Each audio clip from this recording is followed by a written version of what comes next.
Hello Raju, वो बड़े साहब की ना तबीयत आज ठीक नहीं है, तो मुझे आज रात यहीं रुकना पड़ेगा। क्या चंदा, तेरा हर तीसरे दिन का यही हो गया है। वो बुढ़े के घर वाले तो उसे मरने के लिए ऐसे छोड़ गए इतने बड़े घर में। तू बेकार में चिंता करती रहती है। बेकार में चिंता नहीं करती हूँ, पैसे मिलते हैं इसके मुझे, जैसे हमारा घर चलता है। हाँ, और अगर गलती से बुढ़ा मर गया तो हमारी तो रोजी रोटी बंद हो जाएगी।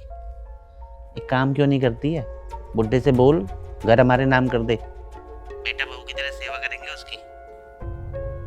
या फिर एक तरीका और है मेरे पास, आज रात तू ना जेल जाएगा पक्का। तेरी सारी हरकतें जेल जाने वाली है, खुद तो फंसेगा ही, मुझे भी फंसा देगा पागल। सुन तो सही, नहीं फंसेंगे।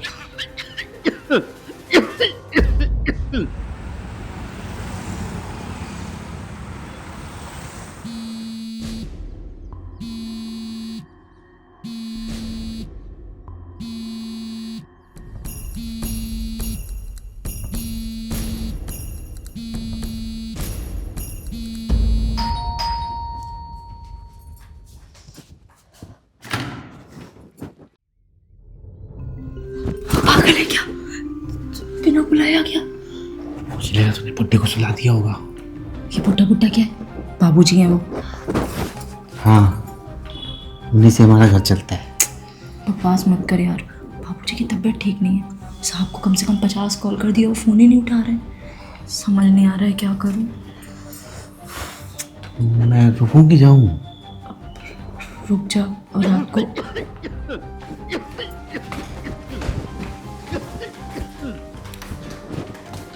बाबूजी।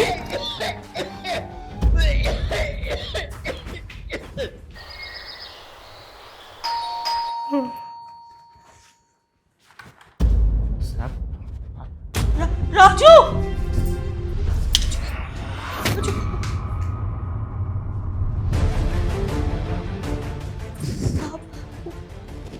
बाबूजी।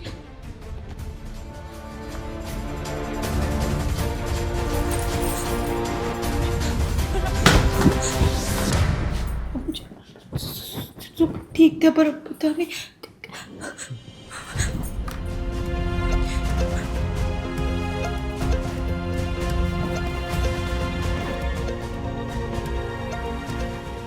क्या बुढ़ा मर गया? तो आपका मानना है इसकी लापरवाही की वजह से आपके पिताजी की डेथ हुई है? हमने इसे बाबूजी की देखभाल के लिए रखा था, ना कि अपने यार के साथ रंगरलियां मनाने के लिए। हाँ भाई हीरो, क्या कर रहा था तू साहब के घर? हनीमून मनाने गया था? साहब चंदा ने हमें बताया था कि वो बड़े मालिक की तबीयत ठीक नहीं है। बड़े साहब की तबीयत ठीक नहीं थी या फिर तेरी तबीयत में चल रही थी? चल मान लिया कि उनकी तबीयत ठीक नहीं थी, तो चंदा को मुझे बताना चाहिए था ना। तू कौन है? डॉक्टर है? कहीं ऐसा तो नहीं कि तुम दोनों बड़े साहब को निपटा के घर का सारा कीमती सामान लेके गायब होने की फिराक में थे? गलती कर दी, बहुत बड़ी गलती कर दी इस पे भरोसा करके। इसके तो माँ बाप का था पता है नहीं। काम मांगने आई थी, हमने रख लिया, पर हमें क्या पता था किसी यार भी पाले हुए हैं, जिसे बाबूजी की तबीयत की आड़ में घर में घुसाकर। ओ, कब से चल रहा है ये? और यही आता था या कोई और भी है? साहब चंदा ऐसी लड़की नहीं है। चंदा ऐसी ही लड़की है।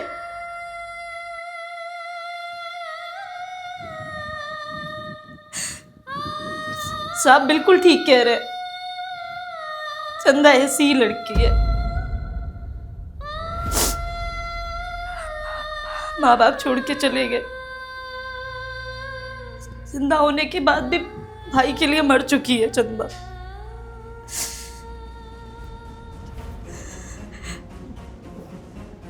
चंदा सबके लिए ऐसी है। चंदा को ऐसा ही हो जाना चाहिए था।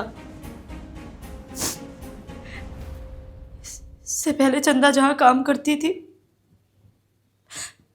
वहां पे भी लोग चाहते थे चंदा ऐसी ही हो जाए।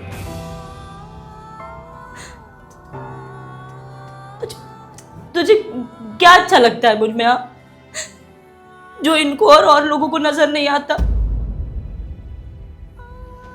बड़े साहब को मैंने कभी मालिक नहीं समझा, हमेशा बाबूजी समझ के उनकी सेवा की। वो भी मुझे चंदा बेटा कह के बुलाते थे। उनके जाने के बाद अब साहब को उनकी चिंता सता रही है। जब वो जिंदा थे तब तो उनके पास जरा सा भी समय नहीं था कि उनसे बातें करें, उनके पास बैठे। उनको मरने के लिए छोड़ दिया था पुराने घर में, जानवरों की तरह।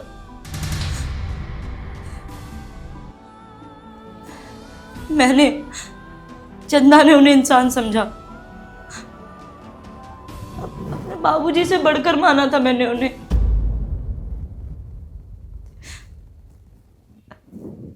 रात जब उनकी तबीयत खराब हुई, मैंने कितने कॉल किए साहब को, पर उन्होंने जवाब नहीं दिया।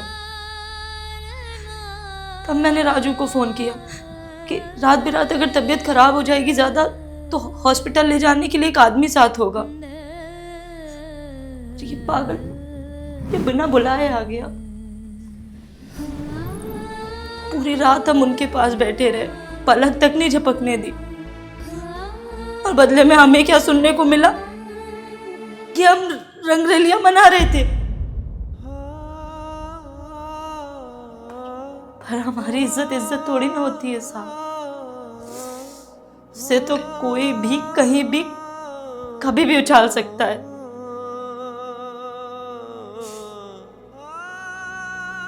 इज्जत तो बड़े घर की बेटी और बहुओं की होती है, जो अपने ससुर के मरने पे पूछती है क्या हुआ, बुढ़ा मर गया।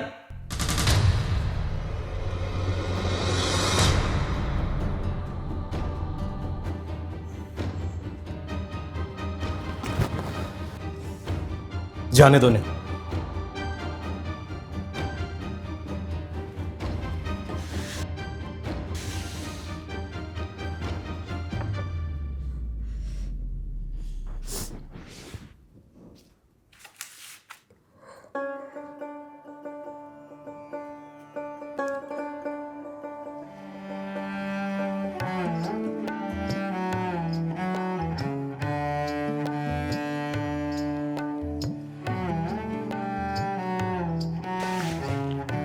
तुम दोनों जा सकते हो।